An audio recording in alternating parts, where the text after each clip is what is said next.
थोड़ा बहुत पता चल जाएगा इंटरनेट के साथ जुड़ा हुआ वर्ड्स है, लेकिन कैसे। तो पहले मैं आपको डोमेन नेम के बारे में बताता हूँ। डोमेन नेम होता क्या है और डोमेन नेम के पीछे होता क्या है। तो ये देखिए, डोमेन नेम के पीछे ये सारे वर्ड्स होते हैं जिसको हम, जैसे कि हमारा एजुकेशनल वेबसाइट है तो .ac.in होता है, कॉमर्शियल वेबसाइट है तो .com होता है, गवर्नमेंट वेबसाइट है तो .gov.in होता है, और कोई ऑर्गेनाइजेशन है तो .org होता है। वैसे तो domain name is the unique name that identify the website. Definitely किसी भी वेबसाइट्स को अगर आपको आइडेंटिफाई करना है तो डोमेन नेम आपको अंडरस्टैंड करना पड़ेगा। जैसे कि ये वेबसाइट देख लीजिए, किसी भी वेबसाइट्स को आप अंडरस्टैंड करना चाहते हो, फॉर एग्जांपल www.mywebsitename.com.au, तो इससे आपको www क्या है तो वो समझना है। तो ये वर्ल्ड वाइड वेब है। ये माई वेबसाइट डॉट नेम क्या है तो वो नेम है जहाँ पे आपका वेबसाइट एक्चुअली स्टोर होता है, यानी कि इसी पर्टिकुलर नाम का फोल्डर आपके सर्वर पे होगा जहाँ से ये पर्टिकुलर चीज़ वहाँ से डिराइव होगा। .com क्या इंडिकेट करता है तो वो आपकी कॉमर्शियल एक्टिविटी को इंडिकेट करता है, यानी कि आप कॉमर्स से जुड़े हुए ये वेबसाइट्स हैं, यानी कि वहाँ पे कुछ ना कुछ फाइनेंशियल मैटर हो सकता है। और AU मतलब ये है कि आप किसी न किसी रजिस्टर्ड कंट्री के साथ जुड़े हुए हो। सो आप अगर .in रखते हो तो वो इंडिया से है, .eu रखते हो तो ऑस्ट्रेलिया से है। तो इस तरह से उसको आइडेंटिफाई किया जाता है। तो ये आपका डोमेन नेम होता है जिसको आपको आइडेंटिफाई करना है। डोमेन नेम और रिप्लाई टू साइबर स्क्विटर क्या है, पहले इसको समझते हैं। Domain name is the name come address on the internet. हमारा अगर इंटरनेट के एड्रेस पूछा जाए तो हम उसको ही कहते हैं जो हमारे वेबसाइट का नाम होता है। वो कभी कभी किसी पर्सन्स का भी वेबसाइट हो सकता है, किसी एंटिटी का भी हो सकता है, किसी इंस्टीट्यूट का भी हो सकता है, किसी कंपनी का भी हो सकता है। So it is serve like identity on the internet. हम किसी को बताते हैं यस मेरी वेबसाइट है, तो वो आइडेंटिटी आपकी वेबसाइट से या इंटरनेट की आपकी आइडेंटिटी बन जाता है। फॉर एग्जाम्पल professorcdpatel.blogspot.com, तो आपको ये आइडेंटिटी मिलता है कि ब्लॉगस्पॉट के अंदर आपका सर का पेज है और सर के वहाँ पे कई सारा मटेरियल रखा है। सो टेक्निकल टर्म पे उसकी बात करें, अगर हम नेटवर्क के साइड इसके बात करें तो internet functions through the IP. आपका जो इंटरनेट पूरा काम कर रहा है वो आपके आईपी एड्रेस से काम कर रहा है। आईपी एड्रेस यानी कि इंटरनेट प्रोटोकॉल एड्रेस के साथ वो किसी ना किसी बिट्स के साथ काम कर रहा है। वो कौन से प्रकार का आईपी एड्रेस वर्जन है वो डिपेंड्स करता है। अभी तो फिलहाल आईपी एड्रेस वर्जन 4 और आईपी एड्रेस वर्जन 6 दोनों का हम यूज कर रहे हैं, और धीरे धीरे वो आईपी वर्जन 6 में कन्वर्ट होता जा रहा है। सो आईपी एड्रेस क्या है, तो आईपी एड्रेस एक न्यूमेरिकल एड्रेस लिंक कोड है जो आपको फाइंड आउट करने में या कम्युनिकेट करने में काम आता है। किसी भी वेबसाइट्स को अगर आपको आइडेंटिफाई करना है या फिर समझना है तो उसका आईपी एड्रेस आप याद नहीं रखते, आप उसका डोमेन नेम याद रखते हो। फॉर एग्जांपल www.google.co.in आप उसको याद रखते हो। आप किसी भी google.co.in का आईपी एड्रेस कहीं पे भी याद नहीं रखते। आईपी एड्रेस इसीलिए नहीं याद रहता क्योंकि वो न्यूमेरिकल वैल्यू है और बहुत सारी न्यूमेरिकल वैल्यू हमारे दिमाग में स्टोर नहीं होती, जबकि टेक्सचुअल वैल्यू हम ज़्यादा आइडेंटिफाई कर सकते हैं, टेक्सचुअल वैल्यू को ज़्यादा अंडरस्टैंड कर सकते हैं। So domain name serve to enable computer to locate the IP address.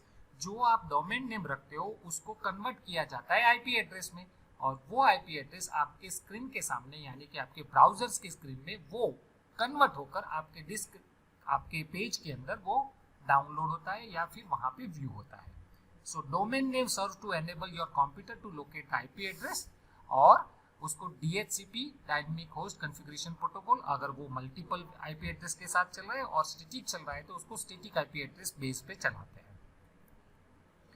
So IP address के अंदर बहुत सारी न्यूमेरिकल वैल्यू होती है, इसलिए वो डिफिकल्ट है टू रिमेम्बर, उसको हम याद नहीं रख सकते और वो यूजर फ्रेंडली भी नहीं है। न्यूमेरिकल वैल्यू कभी यूजर फ्रेंडली नहीं होती, अट्रैक्टिव भी नहीं होती, जबकि आपका डोमेन नेम इससे ऑपोजिट है। डोमेन नेम जल्दी याद रहता है। सो इंटरनेट बढ़ता जा रहा है, वैसे ही उसके ग्रोइंग फॉर्म में डोमेन नेम आज के दिनों में उसका नाम, ट्रेडमार्क और ब्रांड बन चुका है।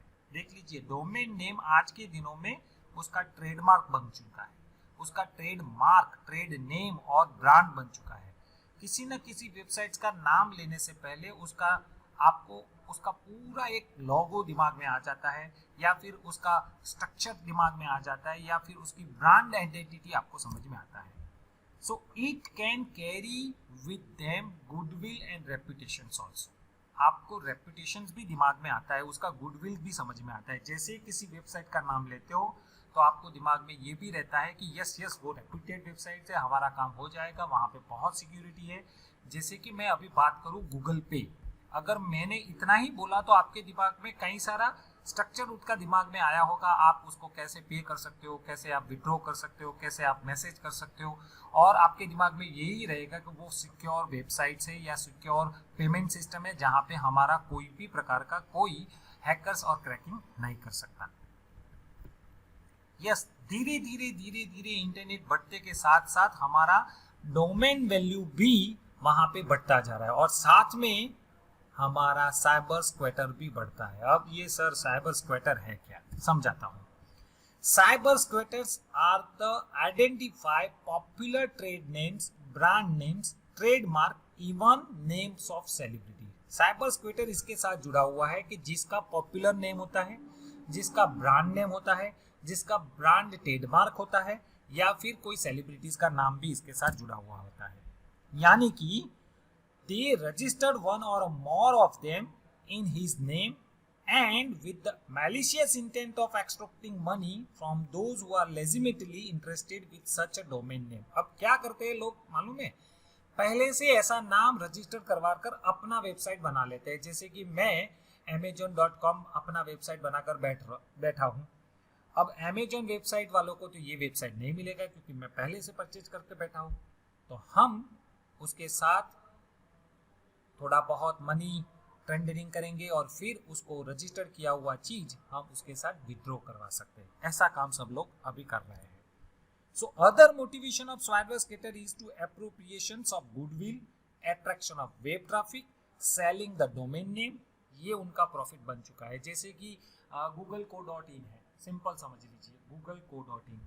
अगर google.co.in है और मैंने उसको पहले से मेरे नाम से रखा है मेरा वेबसाइट, और गूगल को वही वेबसाइट चाहिए, तो मैं क्या करूंगा, उसको सेलिंग करने के लिए बोलूंगा मेरा डोमेन का नाम इतना सेलिंग में है, अगर आपको परचेज करना है तो बोलिए। या फिर वो सभी सारा ट्रैफिक google.co.in में चला जाएगा। तो ये सारा प्रॉब्लम ये साइबर स्क्वैटर के साथ हो रहा है। यानी कि आप उसके नाम के जैसा थोड़ी बहुत लिटिल बिट सेम नेम वाला वहां पे अपना वेबसाइट बना देते हो जहां पे ट्रैफिक डाइवर्जन हो जाता है।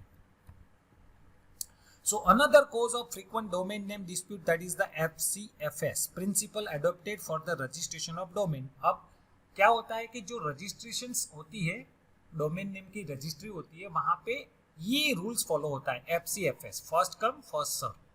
यानी कि जिन्होंने पहला एप्लीकेशन भेजा उनको ही वो डोमेन दिया जाता है। अब ये रजिस्ट्रेशन नेम जो आप पहले से रजिस्टर करवा चुके हो और फिर हम वहां आते हैं तो आप क्या कहोगे, उन्होंने तो वो परचेज कर लिया। If you want to that same domain name kindly contact them. वो सेल करना चाहते हो तो आप सेल कर लीजिए, तो आपको पैसे भी बढ़ाने पड़ेंगे। At the time when domain name is registered no inquiry is made as whether it is conflict with other rights. ये भी वहां पे प्रॉपर्टी है कि जब मैं नया रजिस्टर करने जा रहा हूं तो वो नाम किसी के साथ कॉन्फ्लिक्ट हो रहा है या नहीं हो रहा है वो चेक करना इंपॉर्टेंट है। इसीलिए वहां पे एक लॉ आया जिसका नाम है इंटेलेक्चुअल प्रॉपर्टी लॉ। ये इंटेलेक्चुअल प्रॉपर्टी लॉ क्या है कि मैं किसी भी चीज को ट्रेडमार्क करने जाता हूँ, किसी भी चीज का कॉपीराइट करने जाता हूँ, किसी भी चीज को मैं लीगली तौर पे मेरे नाम से रजिस्टर करवाना चाहता हूँ, तो इससे पहले मुझे ये चेक करना पड़ेगा ये सेम थिंग किसी का तो नहीं है ना, किसी ने ऐसा नाम तो किसी ने चुरा कर नहीं रखा है ना। सो वो चीज अगर आप ध्यान में रखेंगे तो वहां पे इंटेलेक्चुअल प्रॉपर्टी लॉ आएगा। जैसे कि मेरा नाम, फॉर एग्जांपल मैंने अपना वेबसाइट बनाया जिसका नाम है amazon.com। अब मेरा वेबसाइट मैंने बनाया, अमेजोन ने उनका बनाया, अमेजोन ने रजिस्टर नहीं किया, मैंने भी रजिस्टर नहीं किया, तो क्या होगा, तो किसका लीगली प्रॉपर्टी चलेगा, किसका वो प्रॉपर्टीज बनेगा, तो वहां पे प्रॉब्लम आती है। अगर अमेजोन रजिस्टर कर बैठा है तो मुझे हमारा यानी कि मैंने जो amazon.com वेबसाइट बोला वो लीगली क्लोज करना पड़ेगा, because of that is already registered bye amazon.com, that is officially by the so and so department and so registrations। So there are numerous ways of cyber squatting। किस तरह से लोग cyber squatting करते हैं जरा ध्यान से देखिए। It can be done by obtaining second level domain. अब लोग करते क्या है कि अगर फर्स्ट डोमेन लेवल नहीं मिलता तो सेकेंड लेवल डोमेन पे चले जाते हैं। सेकेंड लेवल डोमेन यानी कि amazon.com था, तो फिर उन्होंने क्या कर दिया, amazon.co.in, amazon.in, amazon.eu, amazon.something, इस तरह से। सो जो वेल नोन कंपनियां होती है, जो वेल नोन ब्रांड होता है, उसका टॉप लेवल नेम के साथ साथ वो सेम नेम वाला डोमेन परचेज कर लेते हैं। जैसे कि सिंपल से तरीके से हम समझाएं तो गूगल होता है तो उसके जैसा गूगल बना देते हैं, गूगल होता है तो उसके जैसा किसी और डोमेन को रीनेम कर कर भी यूज करते हैं। तो पहले तो डोमेन के नाम साथ सब डोमेन, डोमेन के साथ सब डोमेन यूज करते हैं, यानी कि सेकेंड लेवल डोमेन का यूज किया जाता है साइबर सिक्योरिटी में। Registration is slightly variations with spelling mistake. देख लीजिए, गूगल, गूगल की जगह गूगल, BOOGLE, बस काम खत्म। आपने साइबर सिक्योरिटी कहाँ किया, आपने तो वही नाम यूज किया जो आपको अच्छा लगा, गूगल की जगह गूगल, और आपका रजिस्ट्रेशन हो गया, आपका साइबर सिक्योरिटी में भी नाम आ जाएगा, क्योंकि अगर वो उस पर्टिकुलर पर्सन को गूगल चाहिए तो आपसे परचेज करना पड़ेगा। तो ये लोग अभी साथ में साइबर सिक्योरिटी में कर रहे हैं। तो साइबर सिक्योरिटी का पहला शिकार बन चुका है वो rediff.com है। rediff.com देखिए, RADIFF.com, जो एक्चुअल नाम नहीं था, एक्चुअल नाम REDIFF.com, देख लीजिए। तो उन्होंने वेरिएशन के साथ रजिस्टर कर दिया, बात खत्म हो गई। तो जितना सारा ट्रैफिक था यहाँ पे चलेगा, क्योंकि ये जो नाम आप सर्च करेंगे रेडिफ, तो वो तो दोनों को आपको इंडेक्सिंग फॉर्म में दिखाएगा, और वहां पे साइबर सिक्योरिटी का रजिस्टर किया हुआ चीज आपके सामने आ जाएगा। Central registry of domain names, ऐसा एक रजिस्ट्री होता है जहां पे सभी प्रकार के डोमेन नेम्स को रजिस्टर किया जाता है। और यूएस के अंदर originally created and grant with the national Science foundation, वहां पे एक ऐसा रजिस्ट्री, सेंट्रल रजिस्ट्री यूनिट बनाया है जिसका नाम है नेशनल साइंस फाउंडेशन। और वहां पे यानी कि नेटवर्क सॉल्यूशन इंक्लूजन ऐसे एक कंपनी ने एडमिनिस्ट्रेटिव लेवल पे काम किया था इन 1993 with the domain like second level domain और टॉप लेवल डोमेन जैसे कि .com, .net एंड .org, उसके ऊपर उन्होंने रजिस्ट्री किया था। अगर कोई वेबसाइट आती है, किसी का रिक्वेस्ट आता है, पहले वो जो भी डोमेन नेम मांग रहा है उसको पहले चेक किया जाता है रजिस्ट्री में। अगर किसी ने परचेज कर लिया है तो उसको इश्यू नहीं किया जाएगा, अगर किसी ने परचेज नहीं किया है तब जाके उसको ये इश्यू किया जाएगा। ऐसा काम यूएस के अंदर 1993 में नेटवर्क सॉल्यूशन इंक्लूजिंग नाम की कंपनी ने under the grant commission, under the pursuant of National Science Foundation के साथ काम किया। अप्रैल 1993 के बाद उसी प्रोग्राम को नए तरीके से इंप्लीमेंट किया जिसका नाम है ICANN, ICANN, और उन्होंने competitions among the multiple register कर दिया जिसका .com, .net, .org वो सब कुछ चला। ICANN का फुल फॉर्म होता है the internet corporation for assign names and numbers. Please understand the name of ICANN। The ICANN name है the internet corporation for assign names and numbers. As a result NSI मतलब network solution including no longer do exclusive register for this TLD, और इसके बाद ये जो network solution inclusive था उनकी जरूरत नहीं हुई, जबकि ICANN ने उसका पूरा मामला हैंडल और हैंड ओवर कर दिया। सो 1993 में ICANN, NSI और कॉमर्शियल डिपार्टमेंट ऐसे मुकाम पे पहुंच जाए जहां पे आपका डोमेन नेम का रजिस्टर होने लगा था। अक्टूबर 24 में 1990 में प्रॉब्लम ऑफ साइबर सिक्योरिटी की रेज हुई, यानी कि साइबर सिक्योरिटी का प्रॉब्लम 1999 से शुरू हुआ, जहां पे ICANN approve it's uniform domain name dispute resolution policy, जिसको UDRP कहा जाता है। अगर साइबर सिक्योरिटी का प्रॉब्लम आता है तो उसको इस पर्टिकुलर रिजोल्यूशन पॉलिसी के अंदर आपका एप्लीकेशन करना पड़ेगा, जिसका नाम है uniform domain name dispute resolution policy, उसको शॉर्ट फॉर्म में UDRP कहा जाता है। सो वहां पे एक ऐसा रूल्स एंड प्रोसीजर है कि how we can resolve the dispute of cyber security, यानी कि जो डोमेन नेम का डिस्प्यूट है, फॉर एग्जांपल किसी ने rediff.com ले लिया और किसी ने rediff.com ले लिया, ये दोनों का जो डिस्प्यूट है वो डिस्प्यूट हम यहाँ सॉल्व कर सकते हैं, जिसका शॉर्ट फॉर्म UDRP कहा जाता है। कैसे किया जाता है, लेट अस सी। तो और as on date ICANN has approve 4 domain names dispute resolution service provider, और ICANN ने ऐसे कई सारे प्रॉब्लम को सॉल्व किए हैं जो डोमेन सर्विसेज के साथ जुड़े हुए हो। तो उसके साथ provider number 1 CPR institute for dispute resolution US में है, E-रिजोल्यूशंस वो कनाडा में है, द नेशनल आर्बिट्रेशन फॉर्मेट वो भी यूएस में है, और वर्ल्ड इंटेलेक्चुअल प्रॉपर्टी ऑर्गेनाइजेशन जिसको वाइपो कहा जाता है वो जिनेवा में है। देख लीजिए, अगर आपके पास डोमेन नेम का डिस्प्यूट आया और इसको रिजोल्यूशंस करना है तो आपको ऐसे सर्विस प्रोवाइडर के पास जाना पड़ेगा जिसके पास राइट्स है। For example CPR institute of dispute resolution जो यूएस में है, द नेशनल आर्बिट्रेशन फोरम वो भी यूएस में है, E-रिजोल्यूशन जो कनाडा में है, और वर्ल्ड इंटेलेक्चुअल प्रॉपर्टी ऑर्गेनाइजेशन जिसको वाइपो कहा जाता है जो जिनेवा के अंदर रखा है, यानी कि उनकी ऑफिस वहां पे है जहां पे आप अपना एप्लीकेशंस करवाकर अपना डोमेन डिस्प्यूट रिजोल्यूशंस करवा सकते हो। सो ये किस तरह से काम करता है, तो जो ICANN है वहां पे रिस्पेक्टिव पैनल होता है रिगार्डिंग टू डिस्प्यूट रिजोल्यूशंस, यानी कि जो डिस्प्यूट आता है रिगार्डिंग टू डोमेन, वहां पे उसको एक रिस्पेक्टिव पैनल क्रिएट किया है, यानी कि वहां पे एक अथॉरिटी है। अथॉरिटी को जो नाम दिया गया है उसका नाम है एडमिनिस्ट्रेटिव पैनल और arbitrations panel. Please understand, administrative panel और arbitrations panel.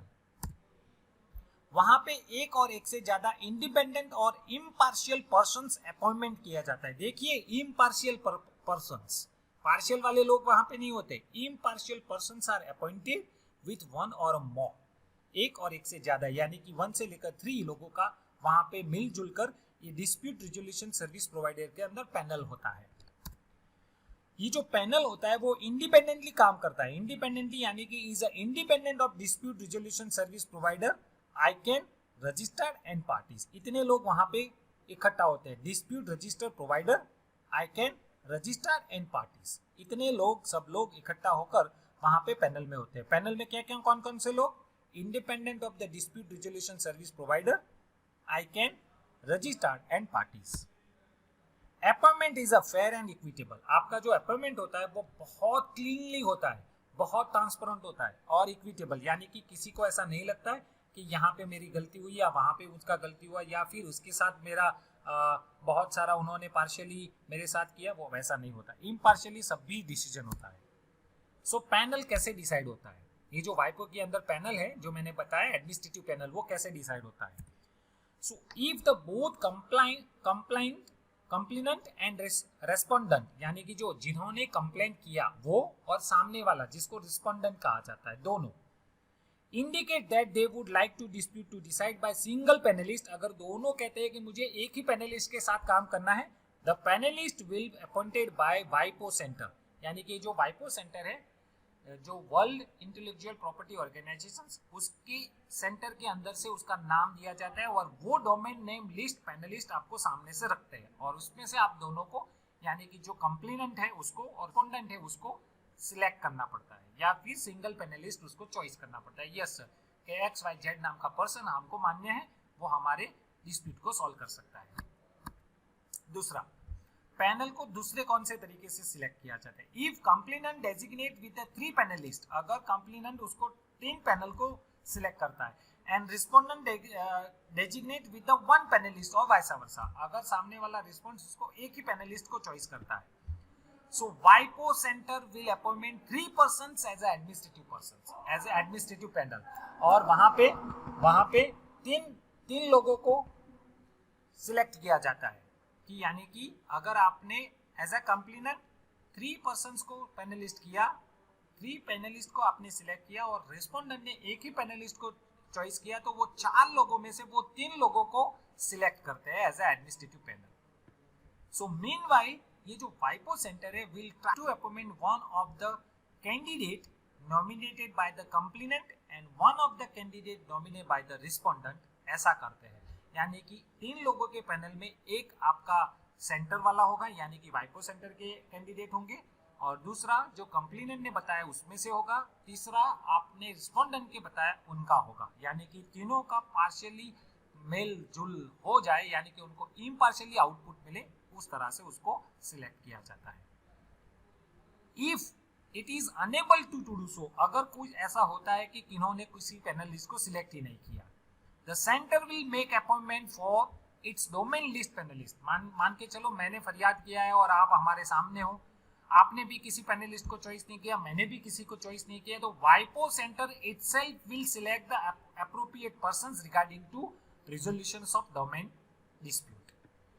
The third panelist or precedent panelist will be appointment on the basis of preference indicate that have been provided to the by the WIPO center। और जो तीसरा panelist होगा वो president level का होगा या फिर वाइपो जिसको इंडिकेट करेगा उसको अपॉइंटमेंट किया जाएगा।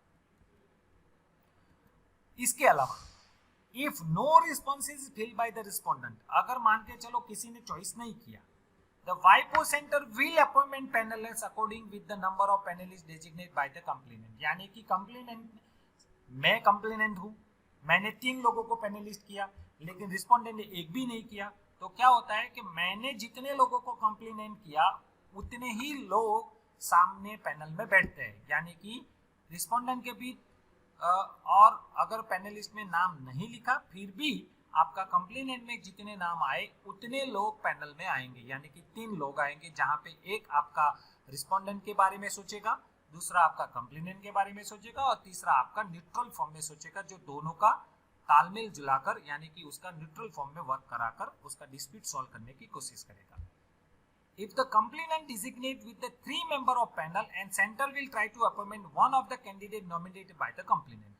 तो देखिए इस तरह से भी वो सॉल्व करते हैं कि अगर किसी ने ज्यादा अपॉइंटमेंट किए और किसी ने कुछ नहीं किया तो वो भी उनका सॉल्यूशंस बनाकर देते हैं। If failing which is make appointment from the published list, अगर मान के चलो कुछ ना कुछ हो गया या फिर किसी के कारण से किसी ने चॉइस नहीं किया तो वो काम आपका वाइपो का बन जाता है। सो उनका कैरेक्टरिस्टिक्स क्या होता है, देखिए जब किसी पैनलिस्ट को यानी कि ये जो डिस्प्यूट होता है आपका डोमेन लिस्ट का, उसको सॉल्यूशन कराने के लिए जो पैनलिस्ट यानी कि जो पर्सन को सिलेक्ट किया जाता है उसके अंदर पहला उसका रेपुटेशन होना जरूरी है, वो इम्पार्शियल होना जरूरी है, वो साउंड जजमेंट होना चाहिए, उसके पास एक्सपीरियंस होना चाहिए regarding to decision maker, even उसके पास एक्सपीरियंस होना चाहिए जैसे कि international trademark, international law, e commerce, internet related issue, ये सभी प्रकार की कैरेक्टरिस्टिक्स वाला ही पर्सन्स वहां पे पैनल में कंसीडर किया जाता है। साइलेंट फीचर यूडीआरपी कैसे है, यूडीआरपी जो मैंने पहले ही बताया उसके कौन से फीचर्स है, तो देख लीजिए एडमिनिस्ट्रेटिव प्रोसीडिंग होता है, वहां पे रूल्स ऑफ प्रोसीजर होता है regarding to dispute of such a problems, वहां पे प्रोसीडिंग ऑनलाइन चलता है, आपकी फीस एंड डिस्प्यूट रिजोल्यूशंस आपको वहां पे नॉमिनल रखे हैं। यूडीआरपी का मैकेनिज्म ये है कि आपको जल्दी से जुडिशियस कोर्ट में ले जाए, आपका फेयर आउटपुट मिले, इंडिपेंडेंटली आप वर्क कर सके, इक्विटेबल हो और साथ में आपका डिसीजन जो आए वो जल्दी से आपके इम्पार्शियल मोड में आए, उसका मकसद यही होता है। तो ये सारे फीचर्स आपके यूडीआरपी के हैं जो मैंने पहले बताए। सो केस स्टडी बताता हूँ, देख लीजिए साइबर स्कूटिंग का एक केस स्टडी बताता हूँ। केस स्टडी यानी कि ऐसा रियल अभी फिलहाल ये पास्ट पीरियड में हुआ था वो चीज बता रहा हूँ। Cyber squatting it's act of registering domain name that is the same as confusing similar to the trademark of another identity intentions of selling और domain name of trademark owner. मान के चलो rediff.com और rediff.com स्पेलिंग सिर्फ ए का है, वहां पे ई का नाम है, यहाँ पे ए का नाम है। अगर किसी ने उसको रजिस्टर करके बैठ चुका है तो आप होगा क्या, जरा ध्यान से देखिएगा। ऐसा प्रॉब्लम 2009 में आया था। Internet software company Google won the cyber squatting case against the Indian teenager who registered domain name googblog.com। जरा ध्यान से देखिए, googblog.com ऐसा रजिस्टर किया हुआ वेबसाइट जो इंडियन टीनेजर था, उन्होंने रजिस्टर कर दिया था 2009 में और गूगल ने उसके साथ केस किया। उसका सोर्स यहाँ पे आपको मिल जाएगा icmrindia.org से। ये जो डोमेन नेम है Google content was confusing similar to its trademark. यहाँ पे देखिए गूगल का थोड़ा बहुत मिलता जुलता नाम है, फिर भी गूगल ने उसके डोमेन नेम डिस्प्यूट के अंदर उसका एप्लीकेशन दर्ज करवा लिया। So expert filed the complaint regarding to cyber squatting where on the fight rise an organization such as a World Intellectual Property Organization were being approached trademark holder to resolve such a dispute. और जो teenager था जिन्होंने ये Google bookblog.com नाम का website register किया था, उनको ये तुरंत ही बताया कि आप इस चीज को विड्रॉवल कीजिए या रिमूव कीजिए, क्योंकि आपने ये चीज का रेपुटेशन बिगाड़ने के लिए इंटेंशनली और इनइंटेंशनली आपने ये काम किया है। ऐसे कई सारे इंडियन डोमेन नेम रेगुलेट किए गए, ट्रांसफर किए गए 700 वेब एड्रेसेस जिसके पीछे लिखा हुआ था .in और .co.in in the last 10 years from illegal registered to companies like Pepsi के साथ जुड़े हुए कई सारे websites, Morgan Stanley, Walmart, McDonald's, Amazon and Flipkart as well as Skype. ऐसे कई सारे लोगों को दिक्कत आ रही थी, ऐसे नंबर ऑफ सारे सब डोमेन रजिस्टर्ड किए हुए या सेकेंड लेवल रजिस्टर्ड किए हुए साइट्स के साथ, and they are very well known brands. उन्होंने इस सारी चीज का एक ये वर्ल्ड ऑर्गेनाइजेशन यानी कि जो वर्ल्ड इंटेलेक्चुअल प्रॉपर्टी ऑर्गेनाइजेशन है वहाँ पे उन्होंने अपना एप्लीकेशन रखा और सभी सारे लास्ट 10 ईयर से जितने सारे ऐसे वेबसाइट्स थे उनको रिमूव किया गया और ये पूरे विश्व में हो चुका था। अगर आपको समझना है तो मैं आपको यहाँ पे इसके बारे में थोड़ा लिंक शेयर कर सकता हूँ और उसको बता सकता हूँ कि वो कैसे काम करते हैं। यहाँ पे साइबर स्क्विटिंग कैसे होता है वो पूरा समझा है, देख लीजिए कहाँ से शुरू हुआ। डोमेन बैटल, उसको डोमेन बैटल कहा जाता है, यानी कि डोमेन लेने के लिए दोनों लोग आमने सामने होते हैं। यहाँ पे उसका साइबर स्क्विटिंग मीन्स क्या है कि registering of domain names known as brands and entity with unscrupulousness intention of making money from the original trademark और ब्रांड ओनर। अगर मैं अमेजोन का वेबसाइट का ब्रांड बनाकर यानी कि अमेजोन वेबसाइट का डोमेन लेकर बैठ जाऊंगा, जब अमेजोन को अपना वेबसाइट बनाने की कोशिश करेगा उसको वो डोमेन नहीं मिलेगा तो वो क्या करेगा, वो आपको पैसे देने की कोशिश करेगा और इसी तरह से लोग अपना पैसे बनाते हैं। लेकिन अगर आपने गलत इंटेंशन से किया है तो आपको उसको बंद भी करना पड़ेगा। ये किस तरह से आप उसको हैंडल करते हो और उसको कैसे समझना है, तो उसके पीछे मेटा टैग आता है।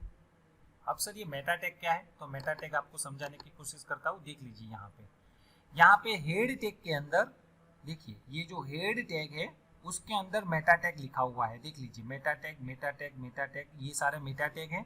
उसके अंदर मेटा टैग का नाम देखिए डिस्क्रिप्शंस यानी कि फी वेब ट्यूटोरियल, ये उनके कीवर्ड्स यानी कि यहाँ पे कई सारे कीवर्ड्स मिलते हैं। ऑथर, कौन ऑथर है वो मिलता है और उसका व्यू पोर्ट यानी कि कौन से डिवाइसेस में किस तरह से वो दिखेगा उसका व्यू पोर्ट्स मिलता है, यानी कि इसको मेटा टैग कहा जाता है। अंडरस्टैंड कीजिएगा, उसको बारे में समझाता हूँ मेटा टैग। और all the Meta information goes in head sections. किस भी प्रकार का मेटा टैग होता है वो सभी प्रकार हेड टैग के अंदर लिखे जाते हैं। अब मेटा टैग करता क्या है, Meta tag defines Meta data about HTML document. HTML का डॉक्यूमेंट के बारे में वो इंफॉर्मेशन बताए। मेटा मतलब इंफॉर्मेशन अबाउट इंफॉर्मेशन। वो शॉर्ट में इस तरह से कह सकते हैं Meta data it's a data about data. किसी भी फॉर एग्जाम्पल मैं आपको एग्जाम्पल के तौर पे समझाऊं, PIN जिसको आपको मालूम है पिन कोड। अगर मैं पिन लिखूं फिर भी आपको पिन कोड मालूम होता है तो पिन लिखा उसको मेटा डेटा कह सकते हो और पिन कोड लिखा उसको डिस्क्रिप्शन कहा जाता है। यानी कि pin it's a Meta data for pin code. जैसे कि RNO आपका मेटा डेटा है जिसका फुल फॉर्म होता है रोल नंबर। तो RNO it's a Meta data for roll number. इस तरह से आप अंडरस्टैंड कर सकते हो। सभी प्रकार के मेटा टैग आपके हेड सेक्शन के अंदर आते हैं और वो क्या होता है, जो मेटा डेटा है वहां पे आप कैरेक्टर सेट करवा सकते हो, पेज का डिस्क्रिप्शन रख सकते हो, आप कीवर्ड्स रख सकते हो, ऑथर्स के बारे में रख सकते हो, डॉक्यूमेंट्स के बारे में रख सकते हो, इवन आप व्यू पोर्ट भी कंसीडर करवा सकते हो। Meta data will never be display on the web page. जब भी आप उसको रन करोगे इस पेज को, वो मेटा डेटा कभी भी आपका डिस्प्ले नहीं होगा, वो कभी भी डिस्प्ले नहीं होता, बट कि वो तो इंफॉर्मेशन है जो मशीन के लिए काम आता है। Meta data is used by the browser, search engine and the other services. Please याद रखिएगा मेटा डेटा का अंदर लिखा हुआ सब कुछ आपके ब्राउजर के लिए काम आता है, आपके सर्च इंजन के लिए काम आता है, आपके वेब सर्विसेज के लिए काम आता है। So metadata it's a kind of a text which describe about the page content। Page content के बारे में बताता है। वो never appear on the page itself, वो पेज सोर्स कोड के अंदर लिखा जाता है, पेज सोर्स के अंदर से मिल जाता है, और वो सारा चीज कंटेंट की डिस्क्रिप्शन बताता है जो सर्च इंजन को काम में आता है। यानी कि मेटा डेटा में लिखा हुआ चीज ब्राउजर को हेल्प करता है, सर्च इंजन को हेल्प करता है, या फिर आपके वेब सर्विसेज को हेल्प करता है। So only the difference between tags you can see and tags you can't see, it's the locations. Meta tags only exist in HTML with the head sections. याद रखिएगा, मेटा टैग कभी भी display नहीं होता, जब आप उसको राइट क्लिक व्यू सोर्स करेंगे तब मेटा टैग के बारे में सभी इंफॉर्मेशन मिलेगी, अदरवाइज वो आउटपुट में कहीं पे भी नहीं आएगा। So are only visible to the search engine, वो सर्च इंजन को ही विजिबल होता है, आपके नॉर्मल यूजर को वो विजिबल नहीं होता है। So meta stands for meta data and it is used to data about data on your web page. So ये चीज को मैंने आपको बताया, और उसको कैसे देखना है जरा ध्यान से देखिएगा। इतने सारे ब्राउजर वो मेटा डेटा को सपोर्ट करते हैं, जैसे कि आपका गूगल क्रोम है, इंटरनेट एक्सप्लोरर है, मोजिला फायरफॉक्स है, सफारी है, ओपेरा है, वो सब आपका मेटा डेटा को सपोर्ट करते हैं। स्टेप्स 2, आपको ये करना है, जब आप किसी भी ब्राउजर को ओपन करते हो उसके राइट क्लिक करना है, और राइट क्लिक में आपको व्यू पेज सोर्स को क्लिक करना है। जब आप व्यू पेज सोर्स को क्लिक करते हो तो स्टेप 2 में आपको इस तरह से मेटा टैग मिलेंगे, उसको अंडरस्टैंड कीजिए और आप वहां पे समझ जाओगे कॉपीराइट का क्या मतलब है, उसका डिस्क्रिप्शन का क्या मतलब है, कीवर्ड्स कौन से बनाए हैं। अगर आप ये कीवर्ड्स आप अपने वेबसाइट में रख देते हो तो वो अपने आप सर्च इंजन में आ जाएगा, उसको छोटा सा डिजिटल मार्केटिंग का कंसेप्ट भी माना जाता है। सो आप रोबोट्स को देखिए, आप डीसी टाइटल को भी देखिए, तो अगर वो किसी भी चीज को अगर ये वाले टैग के साथ सर्च करता है, अगर आपके पेज के अंदर, आपके वेबसाइट के अंदर ये सारे टैग्स रख दिए हैं तो ऑटोमेटिकली वो आपके इंडेक्स के अंदर आ जाएगा।